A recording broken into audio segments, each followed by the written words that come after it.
Hello. I feel like it's been a while since I posted any videos or updates, so I am making this video to talk about mental health and to talk about the bariatrics program that I'm in. So I would say that my mental health has actually been really bad, unfortunately. Um, I don't know what I did wrong. I feel like I've been taking all my medicine correctly, and then I had a mishap with medication. There was one I was taking was actually causing weight gain due to a calorie intake requirement. So you needed to have 360 calories for this medication to even work properly. And that very well could be what happened, where maybe I wasn't eating, like I wasn't counting my calories with it. Um, I used to look at the nutrition facts and count the calories and everything. And then I started saying, well, I'm going to snack with this. So I guess that makes sense that it wasn't working to its full potential. I started feeling really depressed, um, probably 2 or 3 months ago. Just kind of getting through it. I'm used to having these ups and downs in my life, but yeah, lots of wanting to sleep, lots of feelings of overwhelm. And it doesn't help that in my past I've had a lot of problems with emotional eating. Um, and yeah, so when I can't emotionally overeat because I'm in a bariatrics program for weight loss, and I don't feel good, I'm faced with all of these feelings that are really hard to deal with. So everything just feels overwhelming. And then they tried to, by they, I mean my psychiatrist, tried to put me on a new medication in place of the one that required 360 calories. So, okay, let's get that out of the way and start you on one that you don't need calories with. Great. However, I had a severe abnormal reaction to it and ended up in the hospital. I was, my skin was like so burning hot. It felt like it was raw and sore, and I couldn't walk. It got to the point, like, I had a horrible migraine, and I really couldn't walk. At first, I was going to the bathroom, like getting up from my room and going down the hall to the bathroom, just holding on to the walls. And then when it got to the point where I couldn't sit up anymore, and the migraine was so bad that it was the worst pain I'd ever felt in my life, I decided to call like for help. And they said, do not ever take this medication again. So I told my psychiatrist that didn't work. And we just started a new one, and it's a sublingual that it goes under your tongue and dissolves, which is great for post op surgery. I don't have to take like a big pill or anything because we really can't. Apparently, you need either capsules that you can put into like a drink or applesauce, or you would need like sublinguals or chewables. So I still have more medication I would have to switch over, which makes me really nervous. I haven't been able to work currently due to all of these issues I'm having mentally. So I'm on a short leave of absence. I'm supposed to return at the end of this week, and it makes me really nervous because I have all of these things that are up in the air right now and medications that need to change. So it is just a hot mess. I have been really struggling with that. I have my little support bat. My best friend Livian actually made this for me. It's really cool. But um yeah, so I haven't been really taking care of myself. I still have my protein. I'm supposed to have I think it's at least 60 grams of protein, but I end up getting more than that because I'll do protein shakes. Um but as far as like hair, makeup, changing my clothes, like I just haven't taken care of myself as much as I normally would. Normally, I like to have my nails done, and I just haven't done anything or had any interest in it. There's just so much else going on. And my son needs a lot of attention as well. Um I don't feel comfortable talking about all the stuff that he struggles with yet, but it's a lot, and they're finding out a lot about kids these days that we didn't know when we were young, all these new diagnoses and things. So he has a few of those, and with his specialists and my own mental health and this bariatrics program, it's a whirlwind. So anyway, that's I feel like I haven't even been able to make a video because of all that. Yeah, as far as bariatrics, I'm still going strong with that. Had some trouble with trying to control my amount of eating when I'm having a terrible time, and I feel like it's really hard to focus on something else other than wanting that comfort food. And that's how I got to this point. Also, as I've spoken about before, I feel like hormones and motherhood and like there's a lot of factors into people's weight, really, but one of them was I seek comfort. So I've had a lot of blankies, lots of stuffies, lots of other things that try to distract myself from getting, the wrong amounts of food for my body, and protein shakes definitely help. So if anybody is struggling with that, if you have like the high protein, I would say 20 grams or more, um, that will fill your stomach up. You just have to be patient. So distract yourself after you have one, and within like 30 minutes, 20 or 30 minutes, you won't feel those urges anymore for like a sweet or for like that really strong, like I guess I would call it ravenous hunger. Yeah. So going strong with the bariatric program still. I actually just had an appointment. That was my last appointment for the 3 month.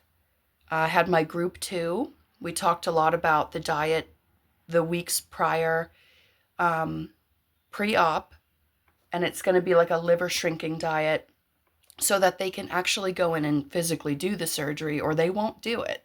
If you don't do that diet, they physically cannot do the surgery. So we talked about that, and also talked about the very detailed um, diet that is following surgery. And that's something that the surgeon will also go over with me. But I did take notes, and I already have like the main like meal plans and stuff is in a bariatric book. So, the stages between clear liquid, puree, starting to introduce foods with texture, things like that. Then after that, I met with the nurse I've been talking to who got me started in this in the first place, and she gave me the go ahead. The only holdup is I should talk to the behavioral specialist again. So she said, yeah, you're good. We're good to go. I just think, we should check in with her and see what she says. And I totally understand. I mean, when somebody's struggling with mental health, they want to make sure you're good before you're getting a surgery that is extremely difficult to deal with. And you don't have these coping skills anymore.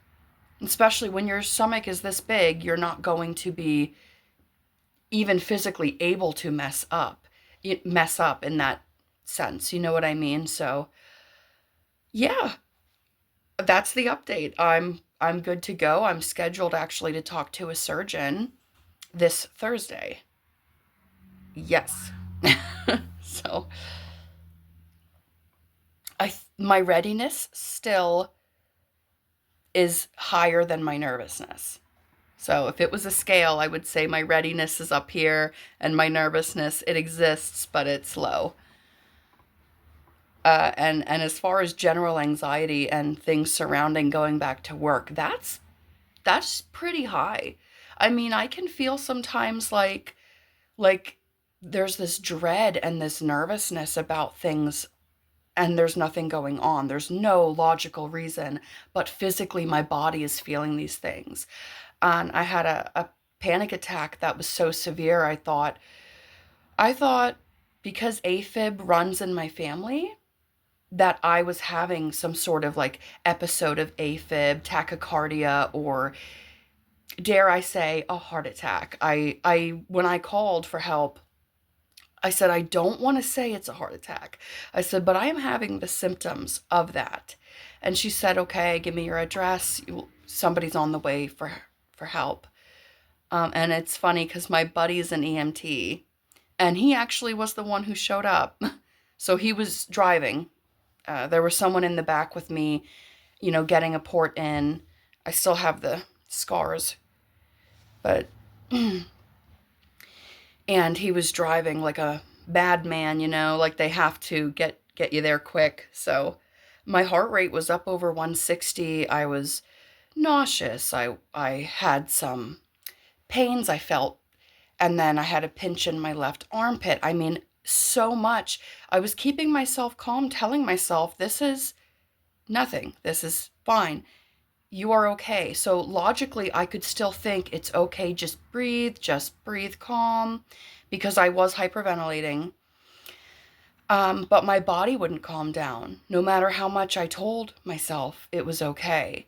So I thought it was definitely an emergency. A neighbor came over and sat with Benjamin until family could arrive and sit with him while I went and got help. Now, they did all the testing they could. There was no damage, luckily, to my heart, so it wasn't, what I feared it was. And I'm glad for that. And that's all I can say. And while I was lying there in the hospital, still not sure of what was going on, the main thing that kept replaying in my head, besides the words breathe, because it was a good, I would say, hour and a half of me hyperventilating, and I couldn't use my hands. I couldn't stand up. It was so, so, so severe. But they took one look at my mental health history and said, oh, you're having a panic attack. I was like, I had a great day. I was like, oh my gosh, I had a great day. I had no idea where it came from. So that's why I'm like, okay, I need to switch around my medications and get stuff figured out. Yeah, so much going on.